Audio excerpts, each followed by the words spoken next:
अस्सलाम वालेकुम दोस्तों। कबीले बनो तमीम में बच्चियों को जिंदा दफन करने का जालिमाना रिवाज कुछ ज्यादा था। इस कबीले के सरदार कैस बिन आसिम जब इस्लाम लाए तो उन्होंने अपने मासूम बच्ची को अपने हाथों से दफन करने का हसरतनाक वाक़या सुनाते हुए कहा, या रसूल अल्लाह, मैं घर से बाहर सफर पर गया हुआ था। मेरे बाद मेरे घर में एक बच्ची पैदा हुई। मैं घर में होता तो इसकी आवाज सुनते ही इसको मिट्टी में दबाकर हमेशा के लिए खामोश कर देता। माँ जैसे तैसे इसको चंद रोज तक पालती रही, मगर चंद दिन पालने की वजह से माँ की ममता ने कुछ ऐसा जोश मारा कि वो इस तसव्वुर से लरस उठती कि बाप आकर इस फरिश्ते को मिट्टी में जिंदा दबा देगा। चुनांचे मेरे डर से इसने अपनी प्यारी बच्ची को इसकी खाला के यहाँ भेज दिया कि वहां परवरिश पाकर जब बड़ी हो जाएगी तो बाप को भी रहम आ जाएगा। मैं जब सफर से वापस आया तो मालूम हुआ कि मेरे यहाँ मरा हुआ बच्चा पैदा हुआ था और बात आई गई हो गई। बच्ची अपनी खाला के ज़ेर साया पलती रही, यहाँ तक कि काफी बड़ी हो गई। अल्लाह का करना कि किसी जरूरत से एक दिन घर से बाहर गया। माँ ने यह सोचा कि आज बच्ची का बाप घर में नहीं है, क्यों न इसको बुला लूं, और माँ ने इसको बुला लिया। शामत आमाल दी किए कुछ देर के बाद मैं भी घर पहुंच गया। क्या देखता हूँ कि निहायत खूबसूरत प्यारी सी बच्ची घर में इधर उधर दौड़ती फिर रही है। मेरे दिल में एक अनजानी मोहब्बत ने जोश मारा। बीवी ने भी मेरी निगाहों का अंदाजा देखकर भांप लिया कि पिदरी मोहब्बत जाग उठी है और खून का असर रंग ले आया है। मैंने बीवी से पूछा, नेकबख्त, कि किसकी बच्ची है? बड़ी प्यारी बच्ची है। और बीवी ने भी सारा किस्सा सुना दिया। मैंने बेइख्तियार बच्ची को गले से लगाया।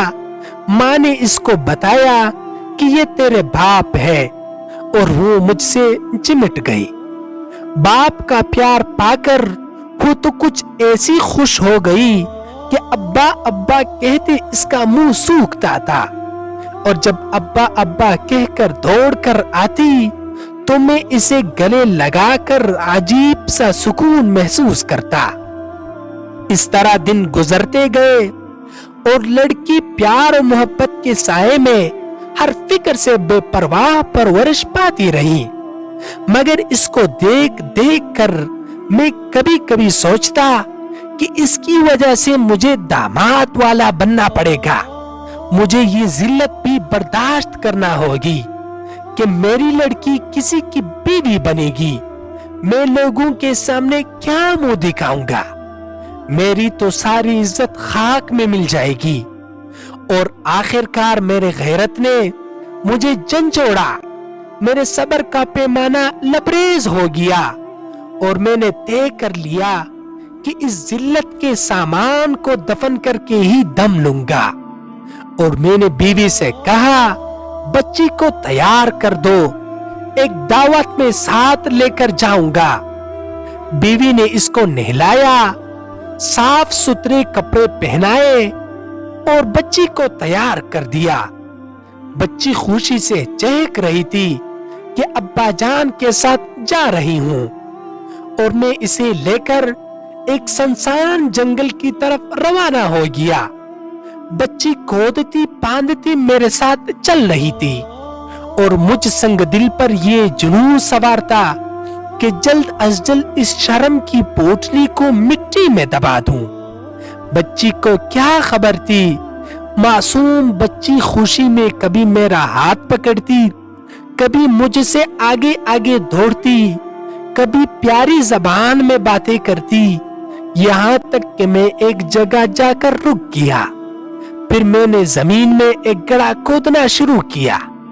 बच्ची हैरान थी कि अब्बा जान यहाँ सुनसान जंगल में ये गड़ा क्यों खोद रहे हैं, और पूछती अब्बा ये क्यों खोद रहे हैं। इसे क्या खबर थी कि जालिम बाप इस चहकती फूल सी बच्ची के लिए कब्र खोद रहा है ताकि हमेशा के लिए इसे खामोश कर दे। गड़ा कूदते हुए जब मेरे पैरों और कपड़ों पर मिट्टी आती तो मासूम बच्ची अपने छोटे छोटे प्यारे और नाजुक हाथों से मिट्टी झाड़ती और तोतली जबान में कहती अब्बा आपके कपड़े खराब हो रहे हैं। जब मैंने गहरा गड़ा खोद लिया तो एकदम इस बेगुनाह हंसती खेलती बच्ची को उठाकर इस गड्ढे में फेंक दिया और जल्दी जल्दी इस पर मिट्टी डालने लगा। बच्ची मुझे हसरत से देखते हुए चीखती रही, अब्बा जान, मेरे अब्बा जान, ये क्या कर रहे हो? अब्बा आप क्या कर रहे हो? अब्बा मैंने तो कुछ भी तो नहीं किया। अब्बा आप मुझे क्यों मिट्टी में दबा रहे हैं? और मैं बहरा अंधा और गूंगा बना अपना काम करता रहा। या रसूल अल्लाह, मुझ संग दिल और जालिम को जरा भी रहम न आया। बच्ची को मैं जिंदा दफन करके इत्मीनान की सांस लेता हुआ वापस आ गया। मासूम बच्ची की मजलूमियत, बेबसी का ये हसरतनाक वाकया सुनकर रहमतुल लिल आलमीन सल्लल्लाहु अलैहि वसल्लम का दिल पर आया। आंखों से टप टप आंसू रवा हो गए। आप रो रहे थे और कह रहे थे ये इंतहाई संगदिली है जो दूसरों पर रहम नहीं खाता, अल्लाह इस पर कैसे रहम खाएगा।